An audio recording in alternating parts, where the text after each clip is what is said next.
क्योंकि मैंने आपसे वादा किया है अब की बार 90 पार। इन बच्चों की तरह मैं आपको भी अच्छे से परसेंटेज बनाने में मदद करूंगा।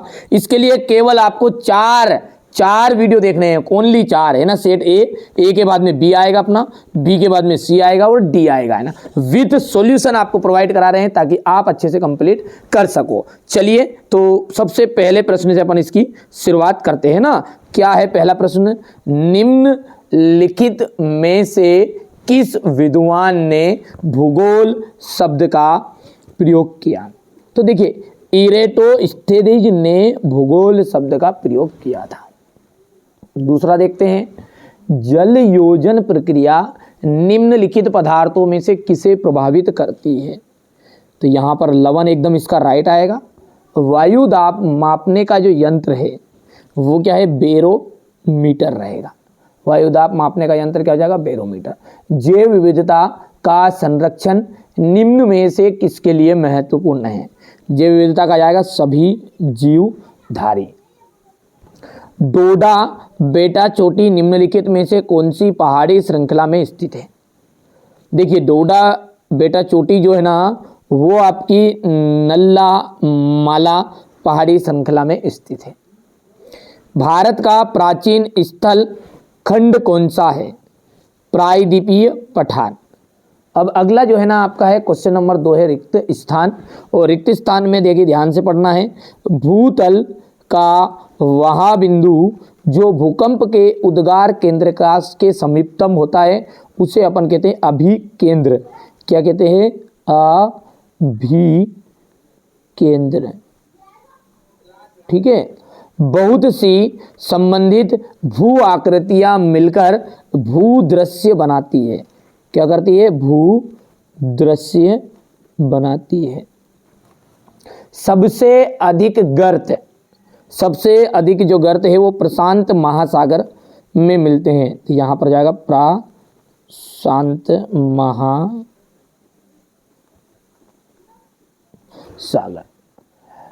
प्रजातियों के आगमन से पारितंत्र का ह्रास हुआ है। तो देखिए, विदेशज जो प्रजातियां है,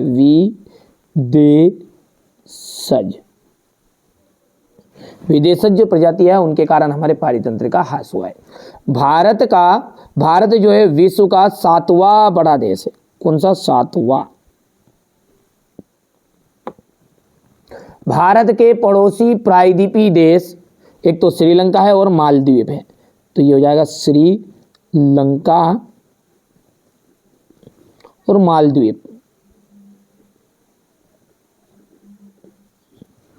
ठीक है, चलिए आगे बढ़ते हैं। बढ़िया से आप तो कंप्लीट करो, है ना। चलिएगा यहां से अपन आगे बढ़ेंगे। तो पृथ्वी का घनत्व, पृथ्वी का घनत्व का आपको मिलान करना है। 5.5 ग्राम प्रति घन सेंटीमीटर। नदी के द्वारा बने घुमाव का हो जाएगा 20 सर्प। सूर्य ताप का जाएगा आने वाला सौर विकिरण। बढ़िया से कंप्लीट करो आप तो बिल्कुल नो टेंशन होकर। मैं आपके साथ हूं, कंधे से कंधा मिलाकर पढ़ेंगे। देखिए, मेहनत तो करना पड़ेगा, सीधी सी बात है। एक पेपर में कुछ नहीं होने वाला है। 4 पेपर जो मैंने शुरुआत में आपको बताया उनको आपको कंप्लीट करना पड़ेगा, है ना। चलिए अच्छे से समझो। देखो, धैर्य जो बनाकर रखेगा बच्चा, धीरज रखेगा, वो हमेशा जीवन में आगे बढ़ेगा। अभी जो स्किप कर रहे हैं बार बार जल्दबाजी, उनका कुछ भी होने जाने वाला नहीं है। इसलिए आप तो आराम से पढ़ो ना।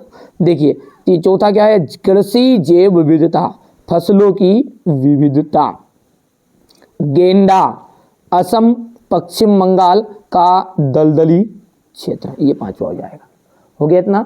अब अगला है, पृथ्वी की त्रिज्या कितनी है? तो पृथ्वी की जो त्रिज्या है ना वो है 6378 किलोमीटर। अनाच्छादन शब्द का क्या अर्थ है? आवरण हटाना।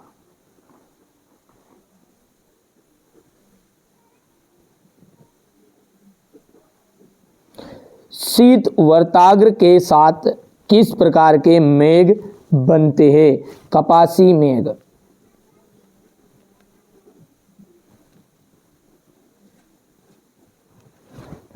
समान भौतिक लक्षणों वाले जीवों के समूह को हम क्या कहते हैं, प्रजाति कहा जाता है। क्या कहा जाता है, प्रजाति।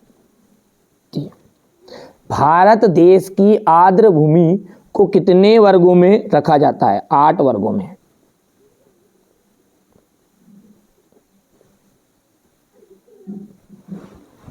हो गया था। अब अगला है जो है वो सत्य असत्य। देखिए, पृथ्वी के धरातल की गहराई बढ़ने के साथ साथ तापमान और दबाव भी कम हो जाता है। क्या, देखिए तापमान बढ़ता है और दबाव अधिक होता है ना, तो ये भैया गलत बात है ना। तापमान बढ़ेगा, नीचे से धरती हो जाता, ज्वालामुखी निकलते ही निकलते देखा अपन। पवन द्वारा बहाकर लाई गई बारीक मिट्टी को लोयस कहलाती है। क्या, बिल्कुल राइट बात है ये। समदाब रेखाओं के दूर दूर होने से दाब प्रवणता अधिक होती है, ये बात आपकी असत्य रहेगी। भारत जो विश्व के कुल स्थलीय धरातल का 2.4% भाग रखता है, ये आपका एकदम राइट रहेगा। भारत की उत्तरीय सीमा पर हिमालय पर्वत स्थित है, ये राइट रहेगा। भारत में औसत वार्षिक वर्षा जो है लगभग 125 सेंटीमीटर है, ये भी आपका राइट रहने वाला है। अब क्वेश्चन नंबर जो 6 है, देखिएगा क्वेश्चन नंबर 6 का प्रश्न आप ध्यान से पढ़िए कि भूगोल किन किन शब्दों से मिलकर बना है। ठीक है, तो मैं बढ़िया से इसका सॉल्यूशन आपको प्रोवाइड करा रहा हूँ। यहाँ से आपको अब देखना है क्वेश्चन नंबर 6 से, है ना। चलिए, ये क्वेश्चन नंबर 6 है, स्क्रीनशॉट ले लेना बेटा बढ़िया से, आप तो कंप्लीट करो। ये क्वेश्चन नंबर 6, इसके बाद में आगे की बात करें तो ये क्वेश्चन नंबर 6 का अथवा है। देख लीजिए, भूगोल की एक परिभाषा लिखनी है। वे कौन कौन से कारक हैं जो पृथ्वी के तापमान के वितरण को प्रभावित करते हैं। जलवायु से क्या तात्पर्य है। विदेशज प्रजातियों से आप क्या समझते हैं। क्वेश्चन नंबर ये 8 है। ये क्वेश्चन नंबर 8 का अथवा है, देखो ध्यान से। क्वेश्चन नंबर 9 को देखो, भारत को उपमहाद्वीप क्यों कहते हैं। क्वेश्चन नंबर 9 का अथवा रहेगा ये कि तटीय सीमा रेखाओं के राज्यों की पहचान कीजिए। इसके बाद में क्वेश्चन नंबर 10 है आपका कि पश्चिमी घाट की कोई 2 विशेषताएं कम लिखिएगा। आराम से याद कर लोगे ना, बिल्कुल सिंपल लैंग्वेज में ये हिमालय के 3 प्रमुख नदी तंत्रों के नाम लिखिए। ठीक है, आप तो बढ़िया से करो। मेरी जवाबदारी है ना, जिन बच्चों ने मुझे 10th क्लास में देखा था, है ना, 10th क्लास में बहुत सारे बच्चे ऐसे, क्योंकि अब आप 11th में हो, 10th क्लास में मेरे द्वारा बताए गए तो 80-90% जरूर बनी होगी, ये गारंटी है। तो इस साल भी आपकी बनवाएंगे, बढ़िया से आप तो मेहनत करो, है ना। नदी द्रोणी और जल संभर में अंतर है।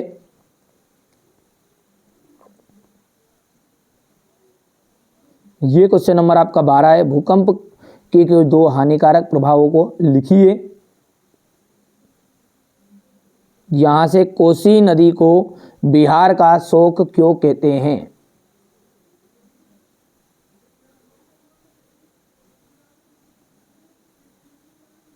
ये क्वेश्चन नंबर आपका 13 है।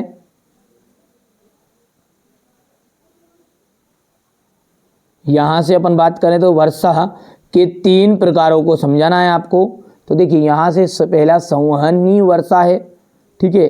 दूसरी जो है वो पर्वतीय वर्षा, स्क्रीनशॉट लेते जाओ। तीसरा जो है, बस 3 ही, 2 कितने प्रकार बताए इसने, वर्षा के प्रकार है तो 3 नहीं है, 2 प्रकार है ना।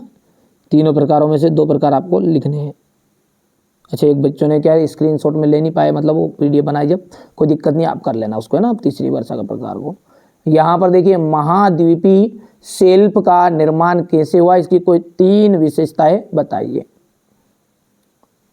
क्वेश्चन नंबर 14 का अथवा देख लीजिएगा ध्यान से आप, तो ये थोड़ा सा छोटा करना पड़ेगा। कैसे, ये आराम से करो, बिल्कुल शांति से ना, है ना भैया।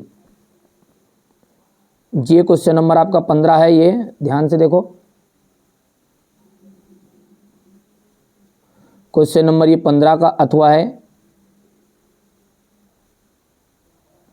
यहाँ पर देखिए, थोड़ा सा बच्चों ने गलती क्या कर दी कि ये PDF बनाते समय ये ले लिया, देखो इसका अथवा नहीं लिया, है ना।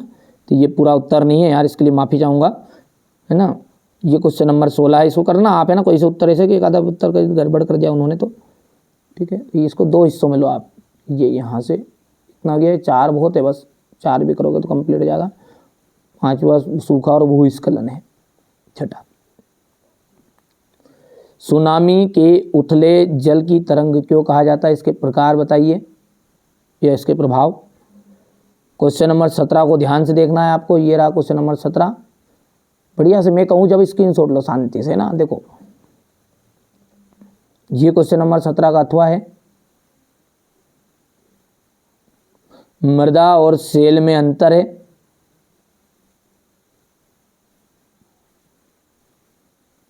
फिर इसके बाद में यहां से देख सकते हैं आप इतना, मानसून वर्षा की विशेषताएं,